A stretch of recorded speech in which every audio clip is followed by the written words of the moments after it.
Bueno, muy bien, pues continuamos con nuestro estudio de Génesis, ¿vale? Biblias, capítulo 2, versículos 18 al 25. Hoy terminamos el capítulo 2. En el primer capítulo ya vimos que era se nos presenta una visión general, ordenada de la creación por los días, un panorama universal. En el capítulo 2, el relato entra en más detalle en cuanto al ser humano, en cuanto a la creación nuestra y cómo Dios se relaciona con nosotros. Y siempre en eso aprendemos atributos de Dios, cómo Él hace las cosas, cómo Él es, ¿no? Y cómo Él desea que nosotros seamos.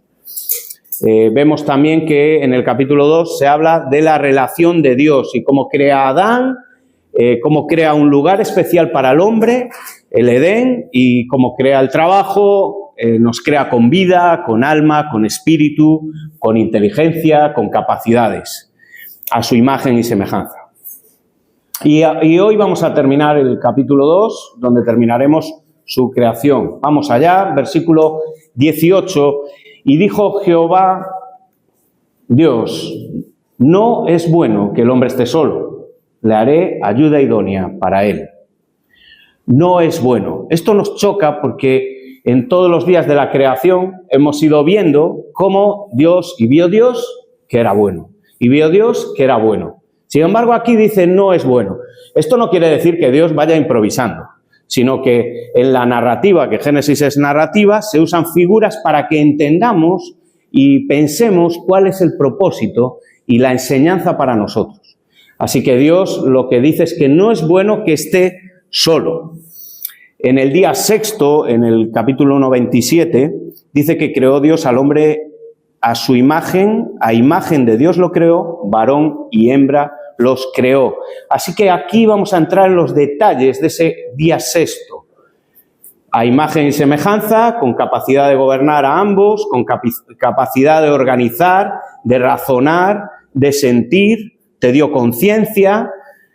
Y como vimos justo en el estudio anterior, Dios nos dio libertad para decidir en ese árbol de la vida que es esa figura de la fuente de felicidad, la fuente de vida plena para el hombre, la fuente de sabiduría para nosotros, que estaba ahí, así como el primer mandato que Dios da y ese límite que establece nuestra libertad.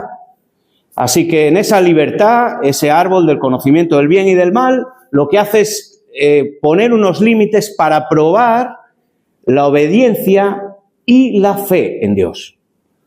Y la fe. ¿Cuánto confiaba Adán en Dios para obedecerle? Con la idea de que no rechazar esa dependencia del hombre con Dios, no independizarse de Dios, sino depender de Él. Y lo que no es bueno, dice aquí, que es que esté solo. Dios es un Dios relacional. Dios es un Dios que es amor, por lo tanto, refleja en nosotros en la capacidad de amar, de comunicarse, de apoyo emocional, de aprender para que otros te enseñen, del crecimiento personal, pero plural también. Tiene que ver con cuidado, con cuidar unos a otros. Tiene que ver también con la alegría, con la diversión, que tiene que ver con la compañía, que tiene que ver con relacionarse unos con otros. Tiene que ver también con la risa, con el baile, con la música, con todo lo que veis creativo en el hombre, tiene que ver con relacional. Tiene un aspecto relacional. Y a Adán le faltaba algo. ¿Qué le faltaba? Le faltaba la pareja, le faltaba su par de iguales. Le faltaba esa relación horizontal. Y es muy interesante que Dios nos pone una relación con Él, vertical, pero ya desde el principio Él desea una relación horizontal para que juntos podamos relacionarnos con Él. Y esa es su idea principal. Y dice que le haré ayuda idónea. Bueno, hay que entender bien este concepto. Lo primero es que estamos hablando de este hombre, esta mujer, dentro del marco del matrimonio, que luego nos llevará a la familia, que luego nos llevará a la sociedad, y lo que está es haciendo la creación de todo el sistema para que nosotros nos relacionemos. Si pensáis, oye, ¿y la soltería? Bueno, en el Nuevo Testamento nos habla de que es un regalo de Dios, un llamamiento de Dios, pero ese no es el tema. El tema de aquí es el matrimonio, el hombre y la mujer. Y ayuda idónea a veces se ha entendido mal, o puede ser que lo hayas entendido mal. No es inferior. No está diciendo que va a crear a la mujer inferior.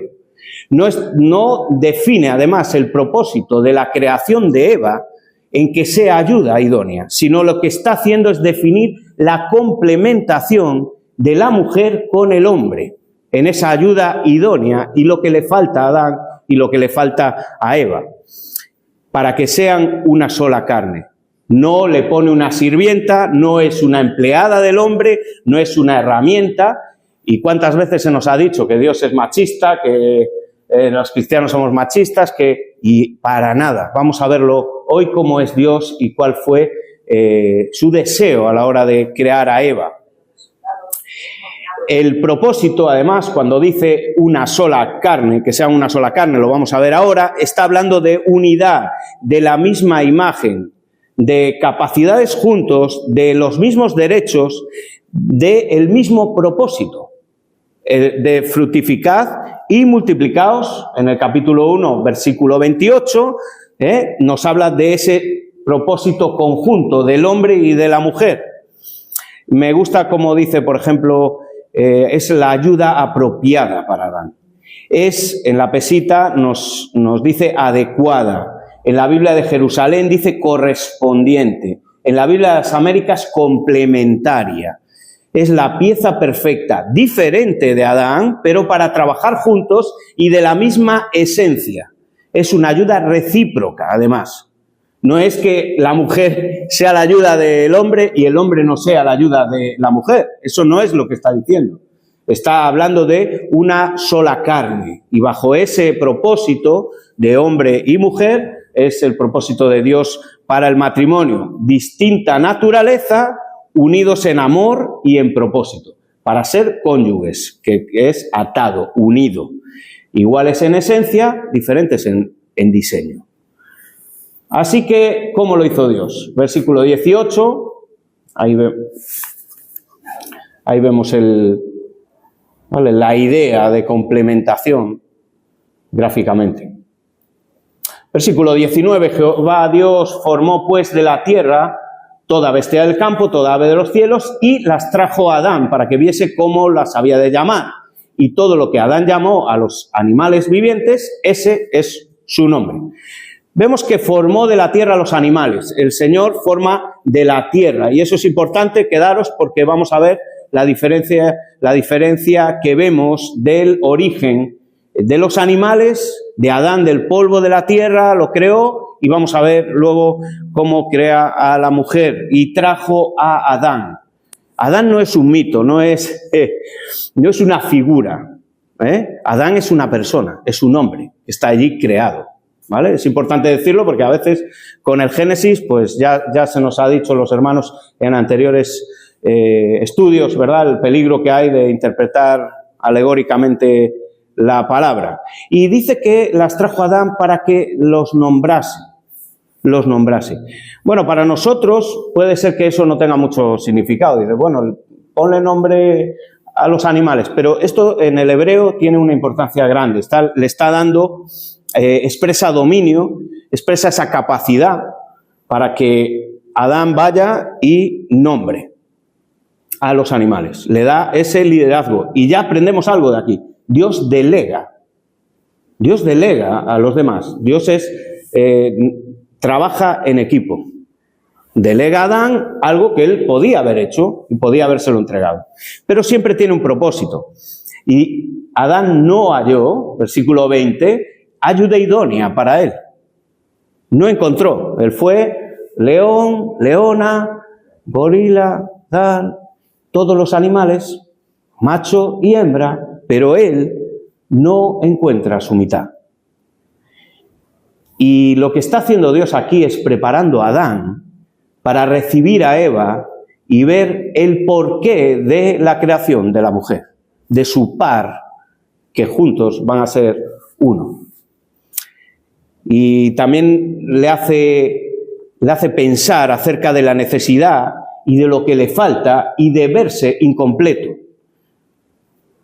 Así que Dios, versículo 21, hizo caer en sueño profundo, aquí vemos la primera anestesia, de la creación, sobre Adán mientras dormía y tomó una de sus costillas. Bueno, con esto de las costillas, yo no sé si lo visteis, pero yo hace años hasta me lo creía, ¿no? Que la mujer tenía una costilla menos o una más pequeña. Eso es un mito, eso vale. Y lo primero es porque la palabra aquí costilla no es costilla, es costado, es trozo de carne y hueso del interior, entrañas, algo importante, intrínseco dentro del hombre. Esa es la idea, y cerró la carne en su lugar. Me gusta una cita de Juan Crisóstomo, uno de los padres, año 300, dice: la mujer no fue sacada de los pies de Adán para que no fuese una esclava, ni de la cabeza para dominarle. La mujer fue sacada del costado de Adán para que fuese su mitad a abrazar y cerca del corazón para amarla. De una forma poética. Ese costado, esa entraña de Adán, para que sean de la misma sustancia.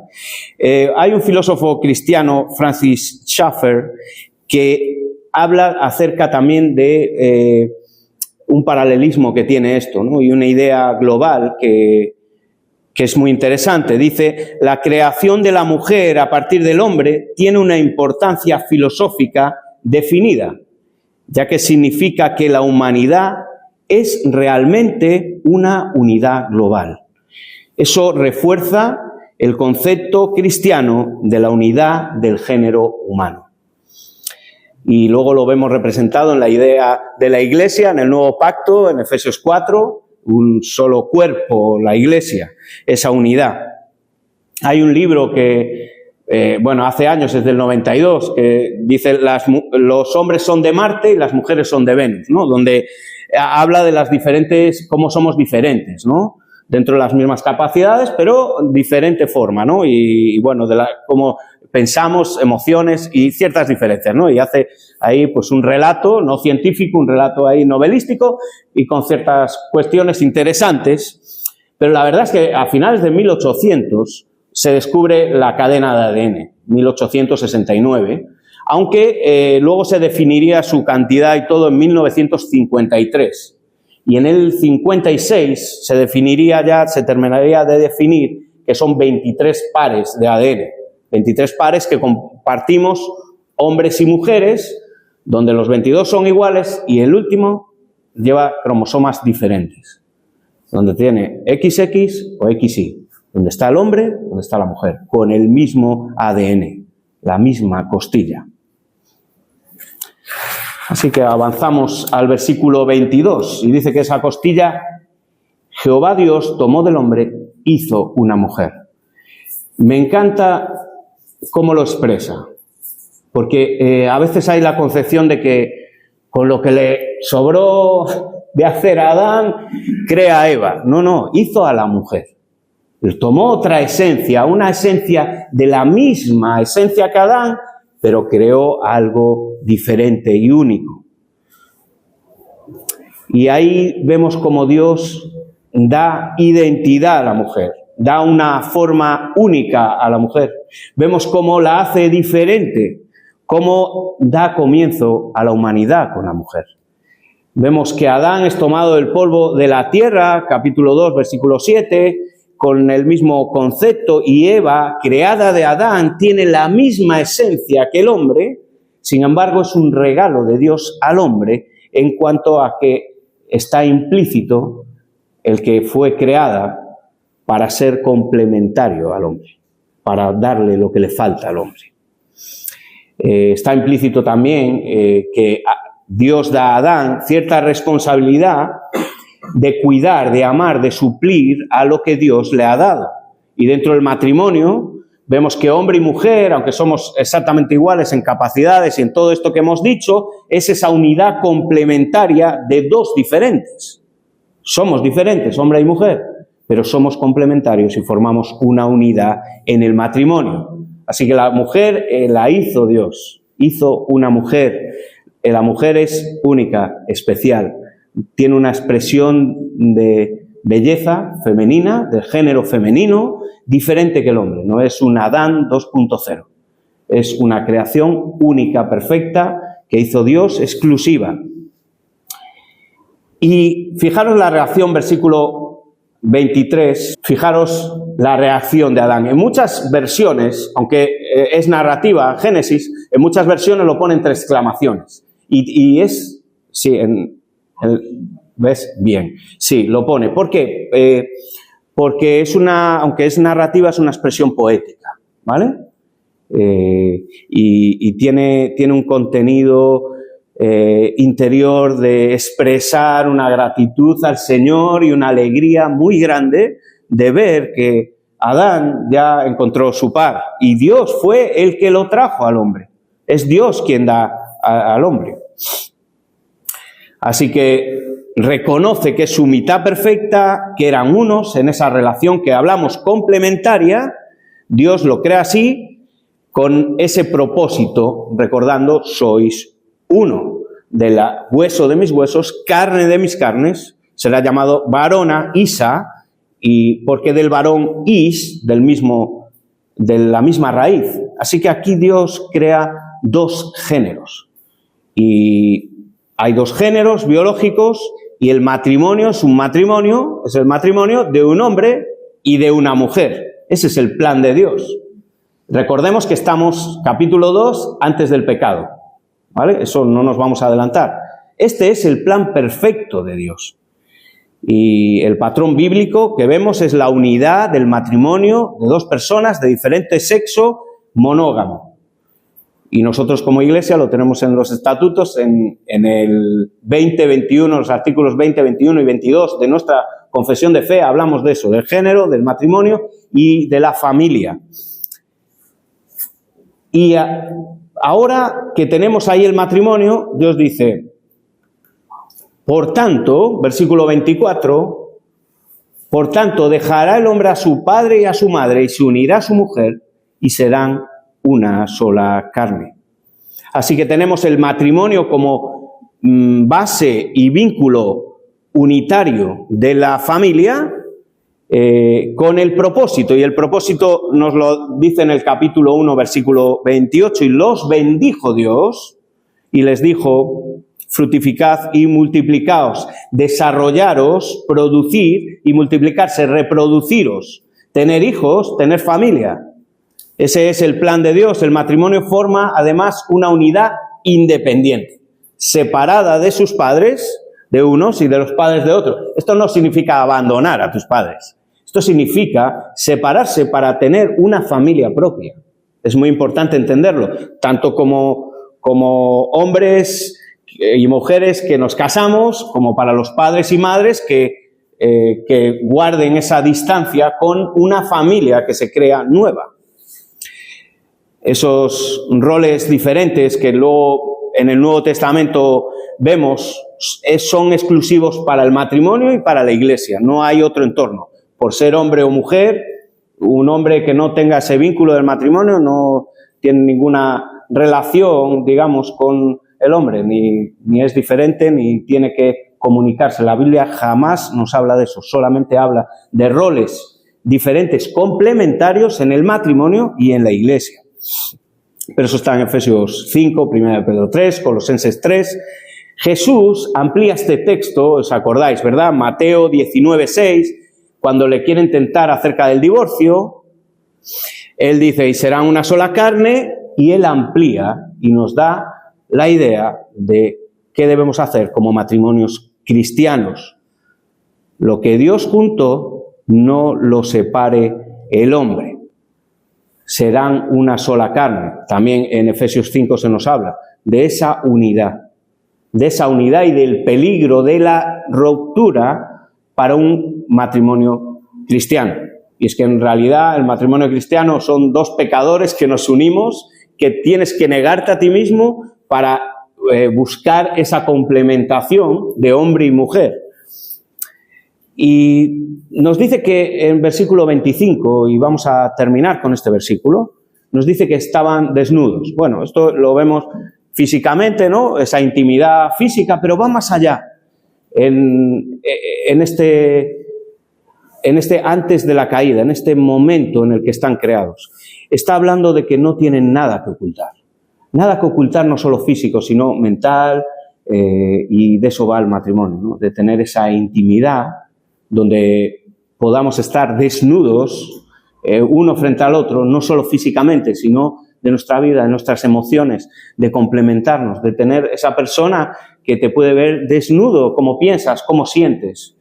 Tiene que ver también con eso, no solamente físico, sino también psicológico. Es una armonía sin vergüenza, sin miedo, sin intimidad, con intimidad, con una intimidad, con transparencia total, sin pecado, nada de pecado. Qué precioso, ¿eh? Este es el plan de Dios. Y ahora podríamos terminar y decir, y vio Dios, el capítulo 1, versículo 31, vio Dios que era bueno en gran manera. Y aquí cerramos el propósito de la creación de Dios. Hemos visto cómo Dios crea el universo, crea la materia, crea los animales, crea el Edén para el hombre, para la mujer, para disfrutar juntos de propósito, para tener familia, para poder formarse, relacionarse sin pecado, con una relación juntos, una relación con su Creador.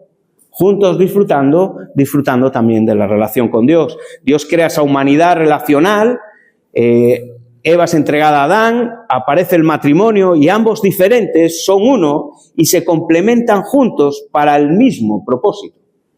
Un matrimonio con intimidad, donde quiera buscar el círculo independiente de la familia, esa unidad plural para reflejar a Dios juntos y llevar a cabo el disfrute de la creación que Dios hizo para el hombre, con una relación perfecta con Dios, sin nada que ocultar. Este es el broche de oro, la felicidad absoluta del capítulo 2 de Génesis. Y aquí termina, y ojalá terminar aquí, la Biblia. Y ya nos ahorraríamos lo que nos va a venir, pero esto es tan importante, estos capítulos, para que entendamos cuál es el propósito de Dios en todo. Dios nos habla de el propósito de todo, de su creación, lo hemos estado viendo con los estudios anteriores y hoy con ese broche final